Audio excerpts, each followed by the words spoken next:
बहुत से लोगों को नॉलेज और एजुकेशन के हवाले से भी कन्फ्यूजन है। दोनों का मतलब तो इल्म है, दोनों का लफ्जी मतलब तो जानना है, किसी चीज़ को नो करना है, नोइंग है। लेकिन दोनों में क्या डिफरेंस है? ये इतनी कॉमन सी चीज़ है कि इतनी कॉमन, बाज़ दफ़ा बहुत सारी कॉमन चीज़ें इतनी कॉमन होती है, हम सोचते हैं ये तो इतनी कॉमन है, इसको क्या समझना है, लेकिन वो हमें असल में पता नहीं होता। सो क्या डिफरेंस है, इसको डिफाइन करूंगा, ज़रा शॉर्ट कर समझेंगे। नॉलेज जो होती है ये इंफॉर्मेशन होती है, किसी भी चीज़ के हवाले से information with the passage of time आप हासिल करते हैं।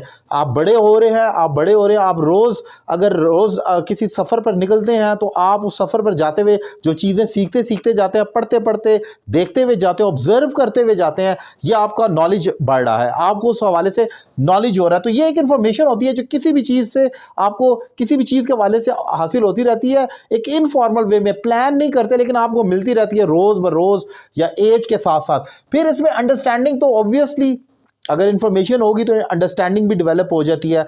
फिर आगे इसमें स्किल्स भी आ जाती हैं, कोई चीज़ें ऐसी जो कोई भी शख्स अपनी कॉमन सेंस से सीख लेता है। मिसाल के तौर पर अगर किसी ने ज़मीन से बहुत सारी ईंटें पड़ी हुई हैं, इनको उठाकर तीसरे फ्लोर पर लेकर जाना है, तो एक लेबर जो है उसके पास ज़्यादा स्किल्स होंगी। अब वहाँ पर जोर लगाने के बजाय वो ईंटों का जट्ठा इस तरीके से लगाएगा और उठाकर ऊपर ले जाएगा, तो उसको भी हम नॉलेज कह सकते हैं। He has better knowledge than me, उसके पास मुझसे बेहतर नॉलेज है उसको उठा के ऊपर लेके जाने, क्योंकि ये उसकी फील्ड है, उसके पास स्किल है। अब यहाँ पर एजुकेशन नहीं है ये, क्योंकि उसका रोज़ का काम है। तो जो आपका नॉलेज होता है, इसके लिए आपको स्कूल कॉलेज या स्टडीज़ करने की डायरेक्ट ज़रूरत नहीं होती।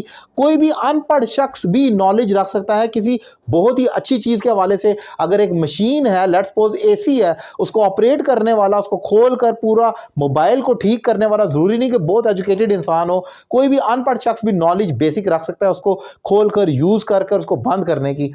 और इसमें अगली चीज़ ये कि it and result of learning, जब आप कोई चीज़ सीख जाते हैं तो एंड पर आपके पास जो हासिल हो जाता है लर्निंग सारी करने के बाद, उसको नॉलेज कहते हैं। हमारे फैमिलीज़ में कई बड़े जो अनएजुकेटेड थे, जो कभी स्कूल ही नहीं गए, हमारे आप अगर देखें कि पेरेंट्स और उनसे भी बड़े जो थे, दादा दादी, अगर आप देखें पैटर्नल या मैटरनल में, तो वहाँ पर वो एजुकेटेड नहीं थे लेकिन उनके पास नॉलेज बहुत था, बहुत सारी चीज़ों के हवाले से उनके पास ज़्यादा नॉलेज है, हमारे पास वो नहीं है। क्यों? क्योंकि वो इस सारे प्रोसेस से गुजरते हैं और उनके पास वो चीज़ आ जाती है। और इसमें एक चीज़ और भी है कि ये एज का फैक्टर इसमें बहुत होता है। आम तौर पर नॉलेज उन लोगों के पास ज़्यादा होता है जिनकी उम्र ज़्यादा होती है। वो बाय डिफ़ॉल्ट, क्योंकि वो रोज़ उठते हैं, रोज़ देखते हैं, हर साल की उन्होंने कई ईदें देख ली, कई शब रातें देख ली, तो उनका एक्सपीरियंस, उनका नॉलेज आपसे ज़्यादा होगा, ये अंडरस्टूड है। बेशक वो स्कूल नहीं भी गए तो वो बेसिकली आपसे ज़्यादा ही जानेंगे, क्योंकि उन्होंने आपसे ज़्यादा दिन गुजार लिए हैं, यानी कि उस सफ़र पर आपसे ज़्यादा वो गुजरे हैं। और एजुकेशन जो होती है ये थ्रू स्टडीज़ आती है। ये नॉलेज बेस तो है ही है, लेकिन ये स्टडीज़ के ज़रिए हासिल की जाएगी, स्कूलिंग के ज़रिए हासिल की जाएगी, यूनिवर्सिटी कॉलेज पर जाकर होगी, फिर उसमें एग्ज़ाम्स होंगे। यानी कि आप जब सीख लेंगे, आपने नॉलेज हासिल कर लिया, उसके बाद आपके पास एग्ज़ाम्स होंगे, आपने उसको वेरीफाई करना होगा आपने सीखा है कि नहीं। जबकि नॉलेज की सूरत में कोई आपसे टेस्ट नहीं लेता, कोई आपका कोई इसमें लेवल नहीं होता, पैटर्न नहीं होता, कि सिलेबस नहीं होता कि ये करेंगे, ये सिलेबस है, उसके बाद ये सिलेबस है, ऐसा नहीं।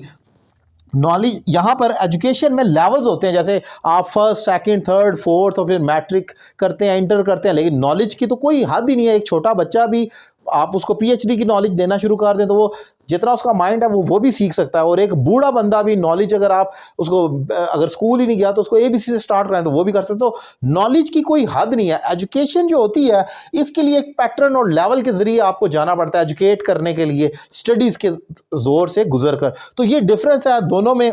ये इतना कॉमन डिफरेंस था, अक्सर लोग पूछते भी थे, फिर उसको मैं डिफाइन करने की कोशिश करता। तो मैंने कहा कि क्यों ना एक वीडियो लेक्चर बनाया जाए जो कि एक रिकॉर्ड का हिस्सा भी हो जाएगा, आइंदा कोई पूछे तो उसको लिंक शेयर किया जाए।